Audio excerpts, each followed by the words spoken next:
On Christmas Day in 1927, Otto and Emma Sell welcomed Christa Helen Hedwig Sell to their family. Born in their home in Lehman, she was the fourth of 8 children. Her childhood was challenging as the family suffered through an economic recession and then World War II. Her father Otto and oldest brother Heinz were killed during the war.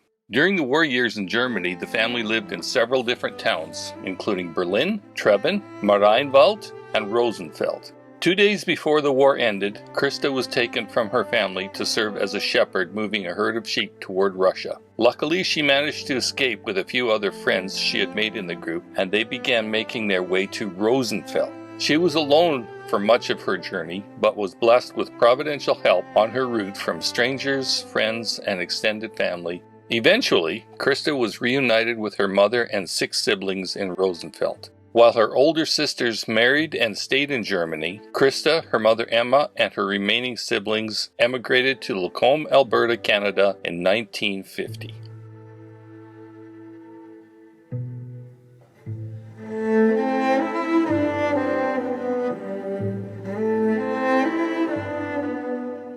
Richard Huether.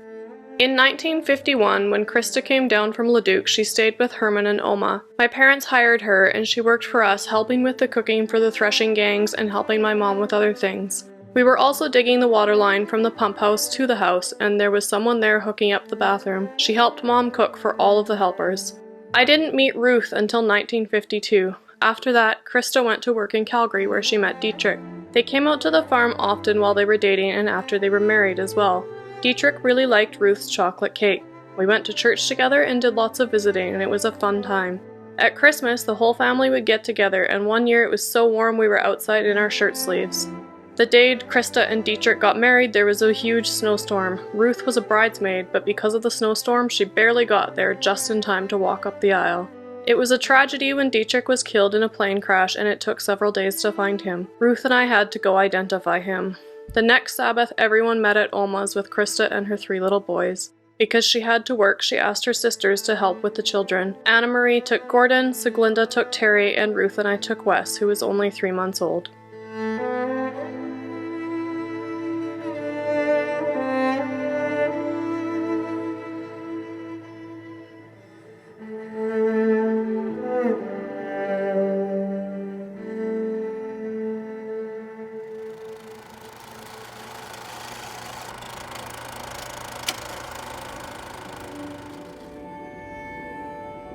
Kiara Lengwenus.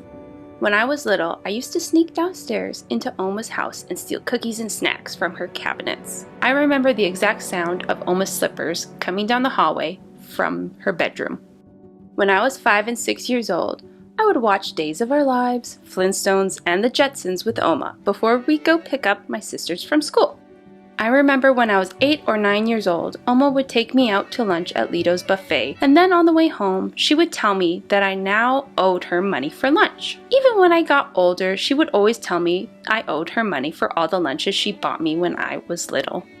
My favorite memories were coffee clutches with Oma. She would always give me the same blue and white mini teacup and pour milk into it instead of coffee. She told me to always stick out my pinky finger when I sipped my milk, and she'd always get me the same marble cake. In high school, I would walk to Oma's house every day after school, and she would have supper ready for us. I would sit and talk with her until my dad would get off work to take me home.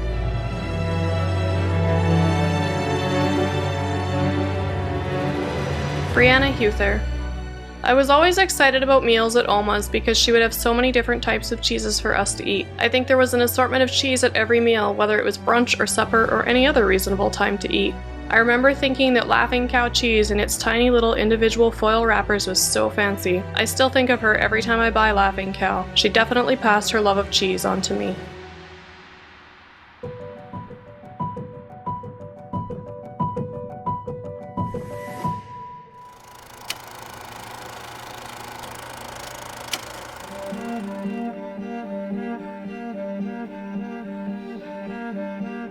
Brita Lengwenus. I had a volleyball that I was bouncing around like a basketball on the floor. Oma asked me if she could have it for a moment. I gave it to her, warning that it was a tricky ball to handle. Oma then proceeded to bounce that volleyball between her head, arms, chest, body, and the wall. She was fast and fluid. My jaw dropped. Then she stopped, smiled, and said thanks as she handed the ball back to me. Oma was a secret athlete.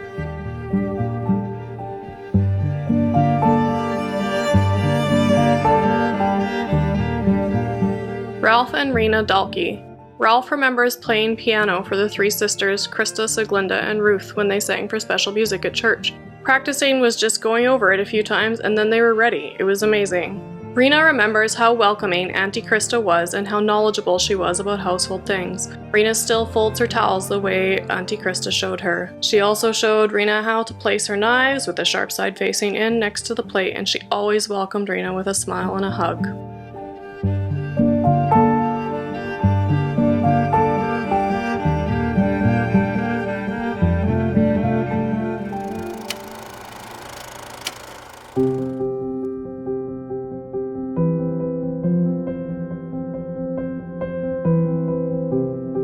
Tanta Rosi Lengwenus and Katja Brockmeier. My mom remembers that Danny rented a van especially in order to pick up Christa at the harbor in Rotterdam since she came by boat. Danny, Katja, and Mom picked her up. Christa had a humongous boat suitcase which we had problems with trying to get into the van because it was so heavy. In the end, we succeeded, but we barely had room to sit. She needed an extra room at our house for all her baggage. One time, she used the washing machine in the basement. The washing machine spilled over and she was wearing rubber boots and trying to scoop up the water with a toothbrush mug, screaming, "I'm drowning! Help!" The whole bathroom was filled with water. One time, she visited my mom at work by bike, wearing a silver-colored plastic sweatsuit and curlers in her hair with a hood. The people stared at her, riding her bike looking like an astronaut. Udo and Rosi visited Christa 3 times in Canada. Christa always only cooked vegetables, and Udo said that he was not a rabbit. Then she put a roast meat in the oven before they left to drive to visit Gordon. Shortly before they reached Grand Prairie, she all of a sudden remembered that the meat was still in the oven. She had to phone Beverly to get the meat out. One time, they drove from Minden to Traber and they had to pee again, so they stopped and went into the woods. Christa stumbled over a big tree trunk and fell on the ground, fully spread out. My mom tried to help her up and also fell. They both nearly died laughing. One time, Christa accompanied my Udo and Rosi to watch Katja's handball game. Whenever it became exciting, Udo walked up and down the aisle, very nervous. Christa and Rosi sat in the top row, and Christa was so into the game that she jumped up and down on her seat and ran between the rows, shouting, "Go, go, go, Katja!" After the game, Katja expressed her embarrassment and said, "We're not taking Christa to my games again." One time, Drebber Grandpa had his birthday party, and Christa put 3 cakes on the stairs of the staircase. She forgot that our dog Cora was there. Cora ate half of it and smashed all the cakes. They ended up eating the cakes and enjoying them anyways. Drebber Grandpa thought it was hilarious, but Aunt Ida was very angry. The last time Christa visited, she brought 3 huge suitcases. She booked a special carrier service. This one in the basement was filled with her luggage. She had 26 pairs of shoes on the floor. My mom and Christa had a hilarious time together. They laughed a lot, and my mom misses her a lot. My mom misses her telephone calls and says that she was a great sister-in-law.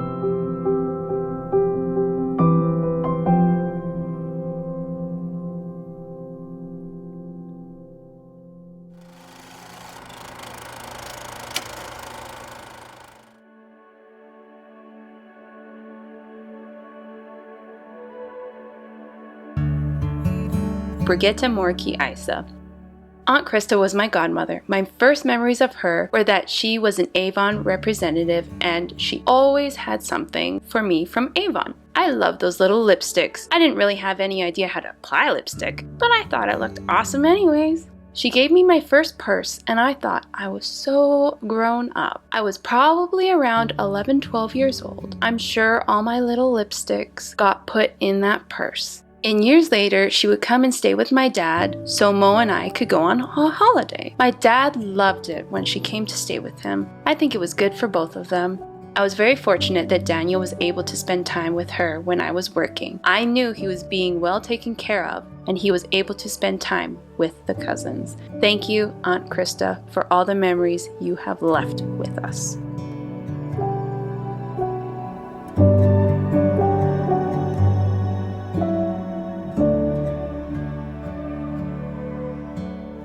Tanya Huether. I'm the eldest grandchild, and my earliest memories of Oma are of her talking about Germany and all of our family who still live there. She told me so many stories about them when I was growing up, especially about her niece Katja, who was a teenager. I thought Katja sounded so cool, like just the sort of glamorous foreign cousin that I would want to meet someday, and so I always knew that I would go to Germany eventually.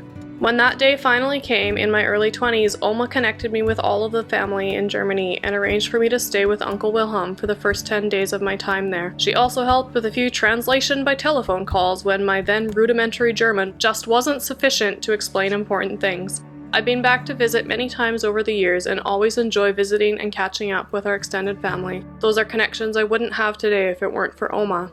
Oma lived enough adventures, both happy and sad, to fill a couple of lifetimes. Even once the dementia had obscured so many of her memories over the past few years, she told us about the fantastic adventures she imagined she'd been on. She definitely passed along that adventurous spirit to me, and I hope I've got many more adventures yet to come.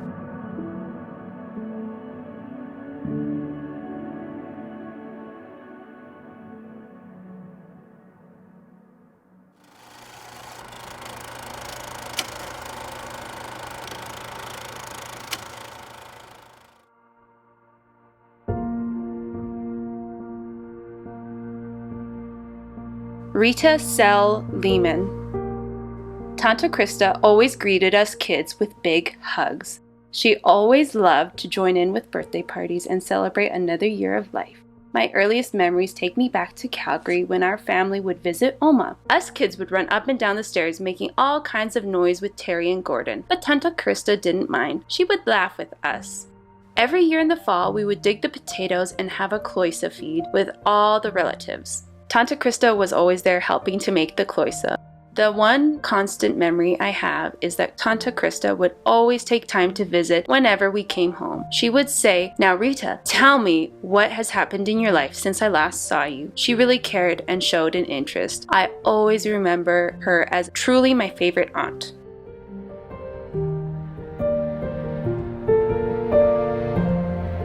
Steve Huether. I remember shortly before moving back to Alberta when Dad and I were staying with Oma in the mid-90s. I'd wake up early on Sunday mornings to watch Power Rangers. Oma would always come into the living room partway through with some candies to share and hang out for a bit.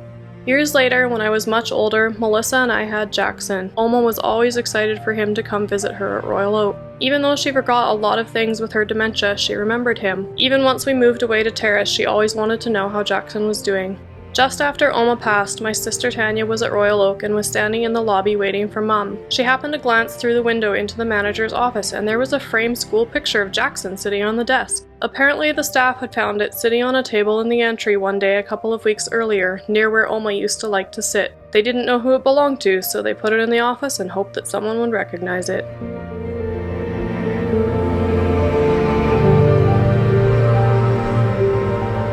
Beverly Lengwenus. What I remember most about Oma is that she loved fine things. She loved to dress well, she loved fancy china, she loved having a well-set table, she loved dining out, and she loved helping others participate in the finer things in life. For example, she saved to buy all her daughters-in-law a set of china. I also remember her buying me a few really lovely pieces of clothing that I never would have picked for myself. She also always had her hair done, just so, and her clothing was always well put together. It wasn't that she was pretentious or proud. She just enjoyed the good things in life and appreciated quality. This is something that never left her.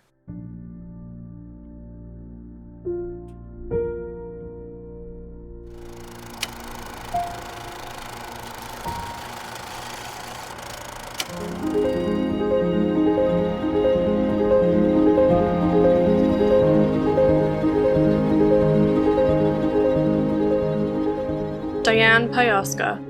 I was working at Royal Oak Village and I had the privilege of helping Christa. She loved to have her hair done. I remember that if I got the wrong side to part her hair on, she would make a face and teach you, or she would get a comb and do it herself, and then she would give you a big smile. She never forgot to say thank you to anyone. She always loved to sit in her wheelchair in her favorite corner of the hallway just outside the dining room, where she would sit until she fell asleep. Then she would wake up for snack time. She loved her snacks, especially with hot chocolate.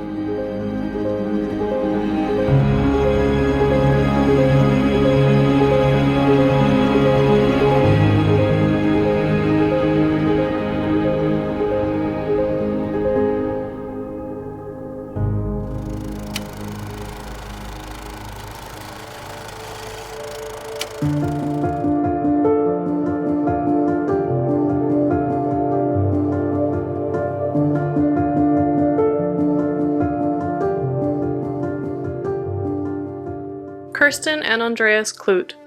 My first connection to Canada was through my husband Andreas. His father Hans Klut and Christa were first cousins.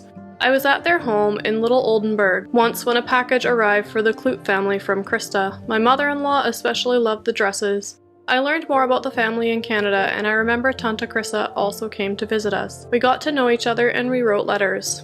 Andreas had dreamed of visiting Canada as long as I'd known him, since 11th grade. In 1997, for the first time, we accepted one of Tante Christa's many invitations to travel to the Alberta parklands. After we arrived, Tante Christa made sure we didn't suffer from any jet lag. She would send us back to bed every 3 hours. In the meantime, she cooked tirelessly for the whole family and entertained us when we were awake again. It went like this for about 3 days, and then we finally wanted to see Canada. We remember Tante Christa stopped at nearly every gas station to keep the car topped up on our trip to Banff and Jasper to make sure we would always make it to our destination. She always thought of everything, took good care of us, and introduced us to Canada and the big family there. We thank her so much for that.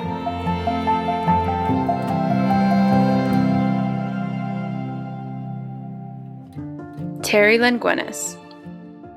In the last few months of Mom's life, I would go to visit her at the Royal Oak and find her sitting in her favorite chair, just watching all the goings-on. I would sit down and be regaled with her past ventures, including walking from Yukon to South America in 2 weeks.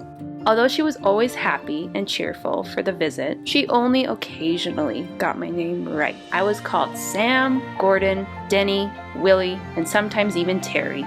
I never corrected her, just used the cue to tell her what I knew was going on in the lives of the names she remembered. It worked well, and somehow I felt it kept her updated on characters that went through her mind. I always left her with huge hugs from whoever it was she experienced and getting encouraged to visit more often.